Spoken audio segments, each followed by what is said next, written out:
Good morning, class. Last in natural disaster, we learned about the volcanoes, earthquakes, and floods. Today, we will move on with the next natural disaster, that is tsunami. T is silent here, okay? A tsunami is a huge ocean wave or a series of huge waves that has destructive after effects. ठीक है ना, जो बहुत ही strong waves जो समुद्र से उठती हैं, that is known as tsunami. You can see the pictures over here. ठीक है, ये है पिक्चर्स. ठीक है, this is the picture of tsunami. You can देखो, आप पूरी सिटी को देखो और ऊपर जो इसका प्रेशर है और इसकी हाइट कहाँ तक जा रही है, तो automatically it will cause a lot of destruction. Okay, these are also known as the tidal waves, tides. ठीक है ना, समुद्र से उठने वाली जो वेव्स होती हैं उनको हम टाइड्स भी बोलते हैं. One of the major cause of tsunami is an under water volcanic eruption और an under sea earthquake.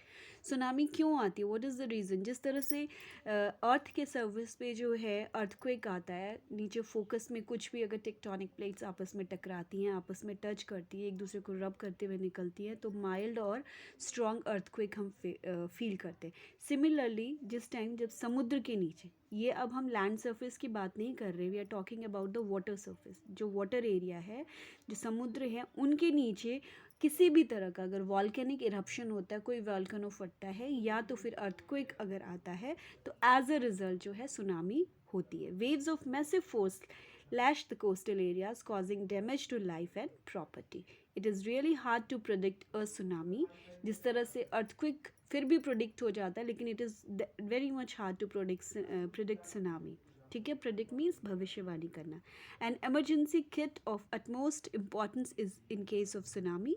The precaution to be taken in this case are similar to precaution we take during the floods. क्योंकि flood में भी water का level जो है area में बहुत ज़्यादा बढ़ जाता है, इसी तरह सुनामी भी अपने साथ पानी का ही बहाव लेके जाती है. Here is the picture showing you tsunami starts during an earthquake, the giant wave travels across the sea. देखो, ठीक है, epicentre of an earthquake, जहाँ से ये देखो समुद्र की लहरें जो हैं, epicentre of the earthquake, हमने पहले भी पढ़ा था कि अर्थक्वेक का जो एपी सेंटर है वो एक पर्टिकुलर प्लेस होता है, हमें पता चलता है यहाँ अर्थक्वेक है.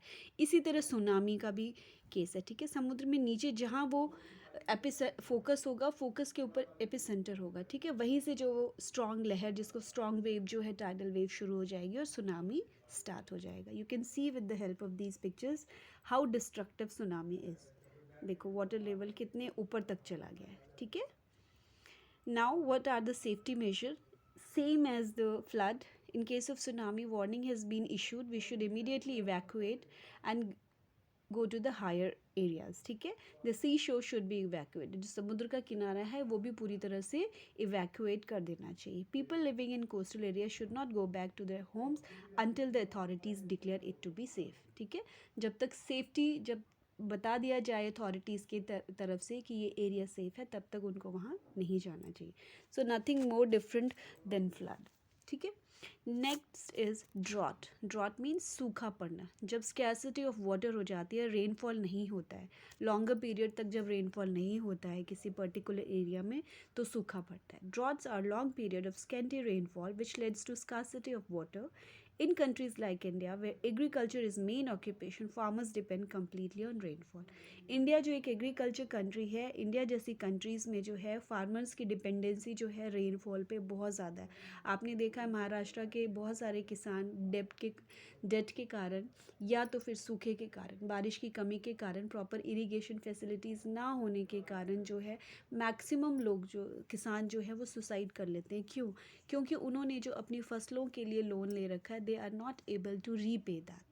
ठीक है, वो उसको रीपे नहीं कर पा रहे क्योंकि बारिश नहीं हो रही, फसल अच्छी नहीं हुई है, तो वो कैसे चुकाएंगे अपना जो कर्ज़ा उन्होंने लिया हुआ है. ठीक है, तो ड्रॉट जो हमारी जो किसान हैं, क्योंकि India is basically agriculture country, occupation जो है मेन यहाँ का लोगों का एग्रीकल्चर ही है, बहुत ज़्यादा डिपेंडेंसी एग्रीकल्चर पे है. तो इन दैट केस जो है बारिश अगर नहीं होती है तो फसलों को बहुत ज़्यादा नुकसान होता है. ठीक है, as enough water through rainfall is not available, the crops die.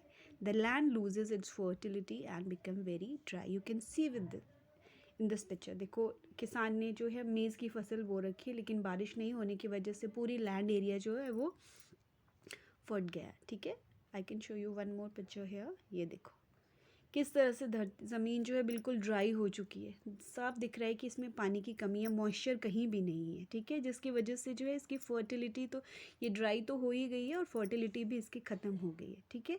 And one can feel the effect almost immediately, ठीक है। Drought causes food shortage and can lead to the destruction of livelihoods of many farmers. That I already told you कि farmers की dependency जो है crops के ऊपर, अपनी ज़मीन के ऊपर बहुत ज़्यादा होती है। और एक तो सबसे बड़ा इसका जो इफ़ेक्ट है वो ये पड़ता है कि फूड शॉर्टेज बहुत ज़्यादा हो जाएगी किसी भी देश में अगर ऐसी सिचुएशन पैदा हो जाती है, ठीक है। Now what can be the safety measure for droughts? Reservoir should be built to store water. सबसे पहले जो है रिजर्वेयर्स जो बिल्टअप करनी चाहिए। रिजर्वेयर्स होते हैं वाटर स्टोरेज के लिए, जो बहुत बड़े बड़े टैंक्स जो बनाए जाते हैं, ठीक है, that should be built and this should be done by the government. अगर किसी पर्टिकुलर एरिया में ये कंडीशन रिकर होती है, बार बार होती है, तो वहाँ पे इस तरह के प्रिकॉशन जो गवर्नमेंट की तरफ से लिए जाने चाहिए, या लोग भी अपने लेवल पे कर सकते हैं। Rain water should be harvested. जो बारिश का पानी है दैट शुड बी हार्वेस्टेड, उसको भी स्टोर किया जाना चाहिए। One should grow crops that are resistant to drought such as sorghum, maize and millet. These are the crops, sorghum, maize and millet जो है drought resistant crop है, यानी कि सूखा में भी ये कुछ हद तक ये फसलें जो है उग जाती हैं, ठीक है, ये पैदा हो जाती हैं। तो इस तरह की जहाँ फ्रीक्वेंट ड्रॉट्स आते हैं वहाँ पे इस तरह की फसल या इस तरह के क्रॉप्स को कल्टीवेट किया जा सकता है।